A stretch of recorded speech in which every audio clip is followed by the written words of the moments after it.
Oi gente, meu nome é Afonso, eu sou professor e pesquisador de fotografia na UFPE, que é onde eu trabalho há 25 anos. Eu também sou fotógrafo e nos últimos 3 anos, de 2017 para cá, eu estive envolvido na produção desse trabalho, o Suíte Master e Quarto de Empregada. E a gente vai falar um pouquinho sobre ele agora. Eu sempre gosto de dizer que a câmera fotográfica, para mim, por si só, é um meio de comunicação, além da própria fotografia ser um meio de comunicação.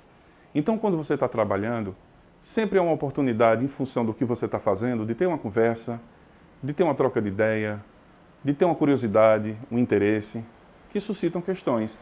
E durante o projeto isso foi muito interessante, que a gente ia fotografando e as pessoas iam dizendo coisas que estavam totalmente ligadas ao que a gente estava capturando lá. Então, frases como, ela é praticamente uma pessoa da casa, ela está na minha casa há 20 anos e cuidou de todos os meus filhos. Isso amplifica o sentido da imagem. A ideia do projeto surge lá em 2015. Se vocês se lembram, foi o ano que foi regulamentada a PEC das domésticas. O que é que essa lei faz? Ela regulamenta, regulariza o trabalho doméstico na casa das pessoas. E para meu espanto, naquela época, o que eu via, o pessoal estava muito mais preocupado em perceber como isso ia impactar no orçamento doméstico, como é que iam ficar as finanças, do que propriamente entender que essa lei emancipava, do que propriamente perceber o outro. Quem é esse outro? Esse outro é a empregada, que lava, que varre, que faz comida, que cuida dos filhos. Ou seja, ela permite que os patrões e que os empregadores possam trabalhar. Isso é uma codificação nova de uma relação de trabalho, às vezes abusiva. Mas o começo disso tudo está lá na escravidão. Uma coisa que eu fiz que foi super importante foi, antes de entrar no projeto de fato, foi sair para fotografar previamente. Isso foi essencial, porque eu pude entender em que universo a gente estava entrando, como era a situação. A gente teve o cuidado de não revelar o nome nem o endereço de ninguém, porque a ideia do projeto não é denunciar A, B ou C, ou estar particularizando isso em função de uma pessoa específica. Isso se comprovou depois porque, pouco a pouco, a gente foi percebendo que não estava fotografando somente casas, quartos, arrumações. A gente estava fotografando o imaginário, o imaginário da segregação. Mas aí, quando a gente começou a fotografar, a gente percebeu algumas coisas. A ideia inicial era só fotografar a suíte e o quarto de empregada e organizar isso em duplas de imagens, para uma ser comparada com a outra. Teve um ponto de virada. Foi em 2018, eu fui participar de um workshop de desenvolvimento de projetos, naquele evento que tem no Rio de Janeiro, o Paraty em Foco.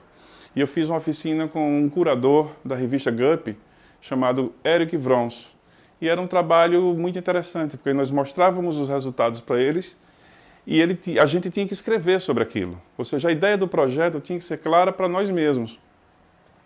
E aí ele deu uma certeira. Ele disse, Afonso, só mostrar isso aqui, só os quartos de empregadas e só as suítes, é muito monótono, porque as suítes são muito monótonas. E ele tinha toda razão. Aí ele deu uma dica fundamental. Disse, olha, o interessante é você perceber que essa dualidade, ela está nos objetos, ela está nas roupas. Eu também percebo isso na cidade. A cidade, ela se organiza de uma forma racista, ela se organiza de uma forma segregacional. Isso foi, assim, um ponto de virada. E aí, quando eu volto de Paraty e começo a fotografar de novo, começam a aparecer esses objetos de canto de parede, relógios, pequenos detalhes que informam também sobre essa segregação. E quando a gente vai fotografar qualquer projeto, seja documental ou seja outra coisa na fotografia, todo mundo tem suas referências, né? A gente não só fotografa com os nossos olhos, a gente fotografa com nossos repertórios, nossas memórias, nossas vivências, né? E esse processo foi muito vivo no diálogo com o orientador, que foi o Eduardo Queiroga, que sempre dava dicas para onde a gente ia encaminhando o percurso mais da mostração das imagens do que propriamente uma narrativa. A ideia era fazer uma documentação, não estar preocupado muito nesse momento com narrar. Nesse momento, a gente teve influências importantes que informam um projeto. A gente sempre percebe que a fotografia contemporânea tem encontrado na cidade um tema para estabelecer questões para se aprofundar. Então, tem alguns trabalhos que vão muito nesse sentido. Eu gosto muito do trabalho do Robert Polidori, porque informa essa maneira de como você fotografa algo abandonado. Então, nas fotos dele, você percebe nitidamente que aquele abandono e que aquilo é possível na fotografia por conta de ser uma série de camadas. E quem organiza essas camadas para a fotografia é o tempo. O descascado da parede, o desgaste de um objeto, né? Então, é uma fotografia que ela não quer ser uma cópia da fotografia da arquitetura, porque isso já tem gente que faz, e faz muito bem. Outro trabalho que me influenciou muito foi da fotógrafa gaúcha Letícia Lampert, num livro que ela fez maravilhoso, chamado O Conhecidos de Vista, onde ela serializa o interior de diversos apartamentos e você vê uma semelhança muito grande, né? Mais do que você perceber uma grande modificação do tema, você percebe só mais variações sobre o mesmo tema.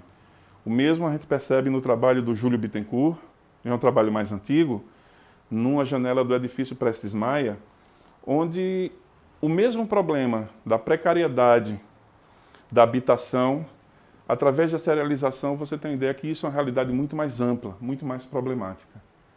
E no cinema, claro, as filmografias que tratam da relação das empregadas domésticas, filmografias recentes.